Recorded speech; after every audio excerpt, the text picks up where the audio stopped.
શક્તિપીઠ અંબાજીમાં ચૈત્રી નવરાત્રિના છઠ્ઠા નોરતે ભક્તિ અને શ્રદ્ધાનો અનોખો સંગમ જોવા મળ્યો। છેલ્લા 85 વર્ષથી ચાલી આવતી પરંપરા મુજબ મહેસાણા અને ગાંધીનગર જિલ્લાના ખેડૂત પરિવારો દ્વારા મંદિરમાં 24 કલાકની અખંડ ધૂન અને ભવ્ય અન્નકૂટનું આયોજન કરવામાં આવ્યું હતું। આજે બપોરે મા અંબેના નિજ મંદિરમાં વિવિધ મીઠાઈઓ અને વાનગીઓથી સભર 56 ભોગનો અન્નકૂટ ધરવામાં આવ્યો। માતાજીને સોનાના થાળમાં રાજભોગ અર્પણ કરી મુખ્ય પૂજારી દ્વારા વિશેષ આરતી કરવામાં આવી, જેના દર્શન કરી હજારો ભક્તોએ ધન્યતા અનુભવી અને સમગ્ર પરિસર જય અંબેના નાદથી ગુંજી ઉઠ્યું। આ ભવ્ય આયોજન પાછળ એક ઐતિહાસિક શ્રદ્ધા જોડાયેલી છે।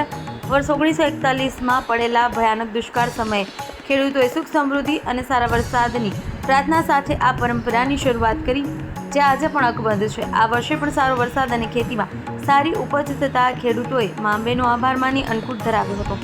9 દિવસ સુધી ખડે પગે અખંડ ધૂન કરી રહેલા આ શ્રદ્ધાળુઓએ આગામી વર્ષ પણ ખેતીવાડી માટે ઉત્તમ રહે અને રાજ્યમાં સુખ શાંતિ જળવાઈ રહે તેવી માતાજીના ચરણોમાં પ્રાર્થના કરી હતી।